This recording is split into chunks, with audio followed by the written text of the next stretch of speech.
I was thinking, what should I do for my thumbnail for this video? Sometimes I like to get creative by making a costume or adding a bit of face paint. Nope, cannot do that for this film because, yeah, I will probably get some death threats if I did. There is just no way to make that tasteful, is there? Just no. Hey up guys! So today's film up for discussion is the latest film from Spike Lee, BlacKkKlansman, which was a big hit at this year's Cannes Film Festival, even taking home the grand prize of the jury. BlacKkKlansman is based off the true story of rookie black cop Ron Starworth, played in this film by John David Washington, that's Denzel's son FYI, and how he managed to infiltrate the Ku Klux Klan almost by happenstance. Just responded to an ad in the newspaper. As you do. Anyway, after some conversations on the phone, the KKK, or the organization as they like to refer to themselves as, invites Ron to join them for one of their meetings.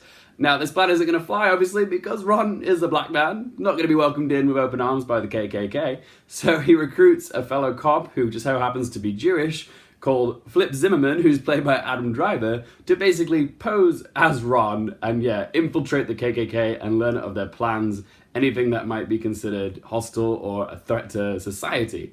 So yeah, that's the basic plot. It's a little ridiculous, but this is based on real events. I gotta say, from the marketing of this film, I thought this was going to be a buddy cop style comedy, but that couldn't be further from the truth. Whilst there is a lot of black comedy in this, Spike Lee is clearly using this film as a way of identifying propaganda in mainstream cinema, as well as criticizing the Trump presidency in the most unsubtle way possible. Within BlacKkKlansman, we get clips from Gone with the Wind and The Birth of a Nation. Spike Lee is using these films as a reference to sort of show that white political propaganda has seeped into the subconscious of, the public through entertainment, like films, TV, culture in general. And the delicious bit of irony is that this film, BlacKkKlansman, does the same thing, albeit in a much louder volume. In the early stages of this film, we get a rather stirring speech from former Black Panther Kwame Ture, who's played by Corey Hawkins in this film. This is one of the film's strongest scenes because in this scene he is preaching about how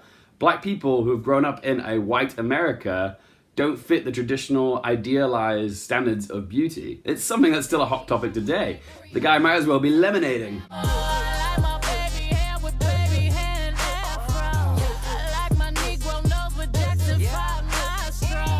Yeah, Beyonce gets it, but I'm sure there's plenty of black people that have grown up in a predominantly white culture and felt that they didn't really fit the standards of traditional westernized beauty. And this is the power of BlacKkKlansman, because every time I laughed at the racial humor, I felt a little bit guilty. This is set 40 years in the past, but now more than ever does the USA feel so divided, what with so much hate crime and racial tension, as well as the Black Lives Matter movement and the rise of this neo-Nazi movement as well. This film's ending is a compilation of real-life footage from the Charlottesville, Virginia neo-Nazi march and riots, interspersed with footage of Donald Trump referring to them as very fine people, neo-Nazis. It's harrowing to watch because it illustrates just how little society has progressed in the last 40 years. But this is also where the film loses a few points for me because the political message is just yelled at you. It's so hammered at you. And it's not in the least bit subtle. There's actual moments in this film where the Grand Wizard of the KKK, David Duke, who's played by Topher Grace in this film, actually says we need to get somebody in the White House who embodies our ideals. For anybody that doesn't know, David Duke was actually one of the financiers of Donald Trump's presidential campaign back in 2016. Topher Grace even pauses for dramatic effect when he says the line, "We need to make America great again." And I just rolled my eyes and just giggled with guilt. I was like, all right, Spike, we get it. My only other negative of this film is that some of the pacing does feel a little bit dippy. Like, this film is over 2 hours long, so it does feel like in certain places it slows down a little bit. But other than that, I really enjoyed this film. The performances are all stellar. John David Washington makes for a captivating leading man, both stoic and charismatic. Taken after his daddy. Adam Driver too gives a beautifully understated performance. And I have to give special mention to Jasper Parkonen, who played the terrifyingly real Felix. Yeah, there's a character that gets under your skin, but does it in a very believable way. The costumes, props, and set designs were all superb. I also love Spike Lee's little 70s touches that he threw in there, like the use of split screens, and also the very jivey soundtrack from Terrence Blanchard. I thought that was very cool. Right, let's ask those 3 questions. Would I watch this again? Yeah, I'll definitely give this another watch at some point. Would I recommend that you guys go watch it? Absolutely. It does live up to the hype, but it is very heavy-handed in its execution, so do be prepared for that.